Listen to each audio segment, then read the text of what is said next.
Hello students, I am doctor Manjari.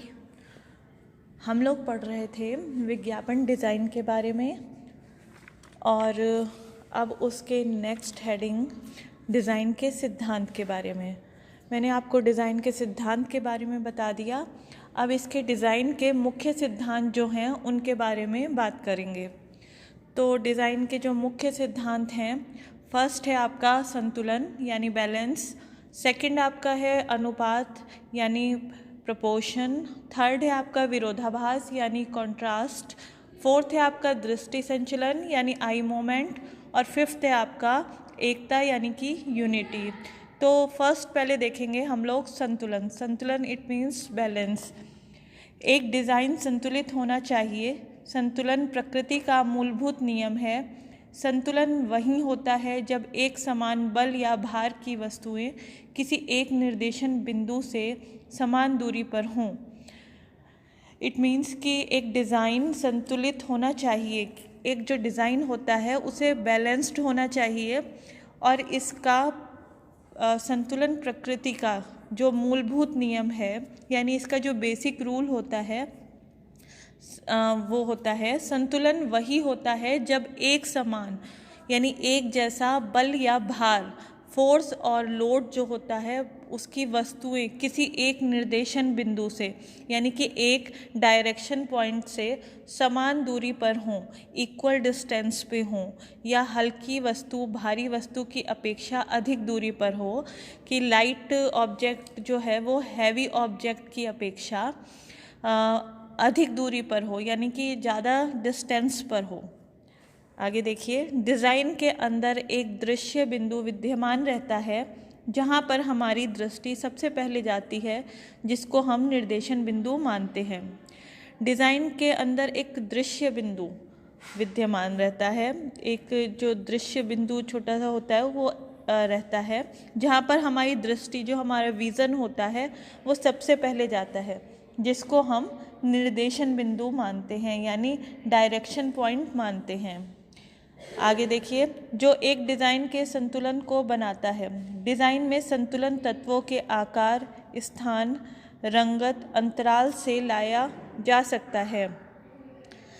Design में संतुलन तत्वों के आकार यानी साइज ऑफ एलिमेंट से, स्थान यानी कि रंगत, अंतराल से लाया जा सकता है। स्पेस, टोन और अंतराल से लाया जा सकता है। आगे इसमें देखिए, डिज़ाइन में संतुलन दाएं से बाएं होना चाहिए, न कि ऊपर से नीचे। इट मीन्स कि डिज़ाइन में जो बैलेंस है वो राइट टू लेफ्ट होना चाहिए, ना कि टॉप टू बॉटम। संतुलन दो प्रकार का होता है। फर्स्ट है आपका सम संतुलन यानी फॉर्मल बैलेंस और सेकंड है आपका विषम संतुलन यानी इनफॉर्मल बैलेंस। अब देखिए सम संतुलन के बारे में। जब किसी डिज़ाइन को हम सीधी खड़ी रेखा से दो समान भागों में बांटें तो उस डिज़ाइन के तत्वों को इस तरह रखा जाए कि एक भाग दूसरे भाग की पुनरावृत्ति लगे, तो यह सम संतुलन कहलाता है।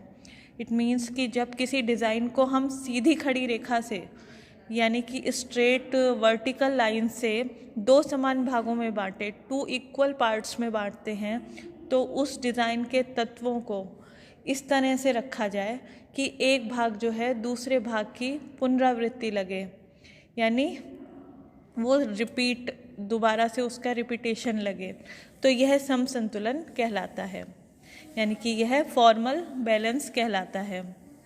यह डिज़ाइन निर्माण का सबसे सरल तरीका है।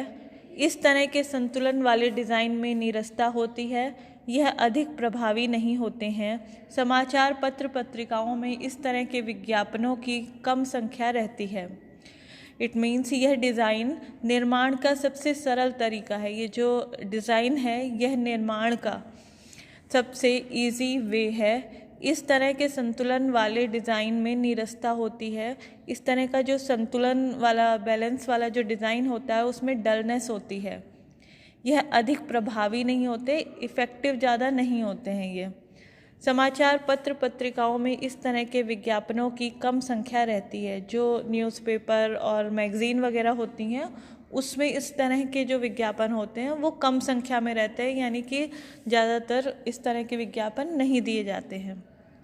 नेक्स्ट बी जो है आपका वो देखिए, बी पार्ट, विषम संतुलन, इनफॉर्मल बैलेंस।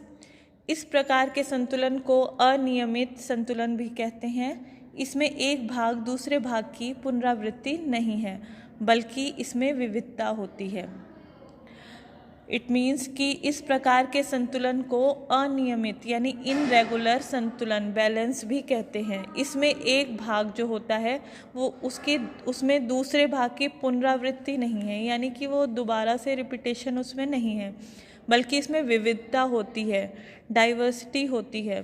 जब डिज़ाइन में विषम संतुलन बनाते हैं, कि जब डिज़ाइन जो होता है उसमें इनफॉर्मल बैलेंस बनाते हैं, तो दृश्य बिंदु के चारों ओर यानी पॉइंट ऑफ व्यू जो होता है एक, उसके चारों ओर अलग अलग दूरी पर छोटे बड़े तत्वों को रखते हैं। अलग अलग डिस्टेंस पर छोटे बड़े जो तत्व होते हैं उन्हें रखा जाता है। एक बड़े तत्व का संतुलन बनाने के लिए दूसरी तरफ छोटे छोटे दो तत्व रख सकते हैं। इस संतुलन वाले विज्ञापन अधिक प्रभावशाली और आकर्षक होते हैं। एक बड़े तत्व का बैलेंस बनाने के लिए, कि एक तरफ बड़ा तत्व कोई रख दिया और दूसरी तरफ दो छोटे छोटे रख दिए, तो उससे क्या होता है, बैलेंस बन जाता है। इस संतुलन वाले विज्ञापन अधिक प्रभावशाली और आकर्षक होते हैं, यानी इम्प्रेसिव और इफ़ेक्टिव होते हैं, और इसमें नीरसता नहीं आती है और इसमें डलनेस नहीं आती है। डिज़ाइन में विषम संतुलन बनाए रखने के लिए अधिक अनुभव व सृजन शक्ति की आवश्यकता होती है। डिज़ाइन में विषम संतुलन बनाए रखने के लिए यानी इनफॉर्मल बैलेंस बनाए रखने के लिए अधिक एक्सपीरियंस और क्रिएटिव पावर की आवश्यकता होती है। एक्सपीरियंस भी, अनुभव भी होना चाहिए, और क्रिएटिव पावर यानी कुछ नया करने की भी आवश्यकता होती है। सेकंड पॉइंट है आपका अनुपात यानी प्रपोर्शन। इसमें देखिए, यह मूलभूत प्राकृतिक सिद्धांत है। यह मूलभूत प्राकृतिक सिद्धांत है। एक अच्छे डिज़ाइन में उसके तत्वों के आकार, रंगों के घनत्व के आधार पर निर्भर करता है। इट मीन्स कि ये एक बेसिक नेचुरल प्रिंसिपल है, एक बेसिक मूलभूत जो बेसिक यानी स्टार्टिंग का जो समझ लो बेसिक शुरुआत का जो प्राकृतिक यानी नेचुरल सिद्धांत प्रिंसिपल है। एक अच्छे डिज़ाइन में उसके तत्वों के आकार, एक अच्छे डिज़ाइन में उसके साइज ऑफ एलिमेंट्स, रंगों के घनत्व, डेंसिटी ऑफ कलर के आधार पर निर्भर करता है, के बेस पर डिपेंड करता है। यह संतुलन से मिलता जुलता है, ये बैलेंस से मिलता जुलता है। अच्छे डिज़ाइन के लिए बहुत महत्वपूर्ण होता है, और ये एक अच्छे डिज़ाइन के लिए भी इम्पॉर्टेंट होता है। डिज़ाइन में सही अनुपात के लिए तत्वों को उसके महत्व के अनुसार उनका आकार, स्थान और रंगों की सहायता से उचित स्थान पर रखना चाहिए। जो तत्व ज़्यादा महत्वपूर्ण हो उसे ज़्यादा स्थान और उसमें आकर्षक रंगों का प्रयोग करना चाहिए। डिज़ाइन में सही अनुपात यानी सही बैलेंस प्रपोर्शन जो है, उसके लिए तत्वों को उसके महत्व के अनुसार आकार, शेप, स्थान यानी कि स्पेस और रंगों की सहायता से और कलर की सहायता से उचित स्थान पर रखना चाहिए।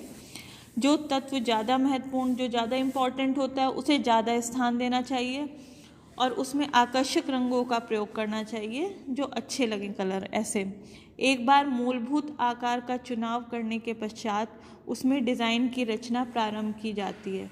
इट मीन्स कि एक बार बेसिक साइज़ का सिलेक्शन करने के बाद, जो बेसिक साइज़ होता है उसका सिलेक्शन करने के बाद उसमें डिज़ाइन की क्रिएशन, रचना यानी क्रिएशन स्टार्ट की जाती है। किसी भी डिज़ाइन का मुख्य चित्र व मुख्य शीर्षक सबसे अधिक महत्वपूर्ण होते हैं, इसलिए उनका आकार व उनमें आकर्षक रंगों का प्रयोग किया जाता है। अंतराल भी डिज़ाइन में अनुपात को बनाए रखने में सहायक होता है। इट मीन्स कि किसी भी डिज़ाइन का मुख्य चित्र, जो मेन टाइटल होता है, मेन चित्र होता है, वह मुख्य शीर्षक और मेन टाइटल जो होता है सबसे अधिक महत्वपूर्ण होते हैं, सबसे ज़्यादा इम्पॉर्टेंट होते हैं, इसलिए उनके आकार, उनके शेप और उसमें जो रंग होते हैं, आकर्षक रंगों का प्रयोग किया जाता है। अंतराल यानी जो उसका खाली स्पेस होता है, रिक्त स्थान, भी डिज़ाइन में अनुपात को यानी प्रपोर्शन को बनाए रखने में सहायक होता है। आज हम यहीं तक देखेंगे इस वीडियो में, और नेक्स्ट वीडियो में इसके आगे के पॉइंट्स को देखेंगे।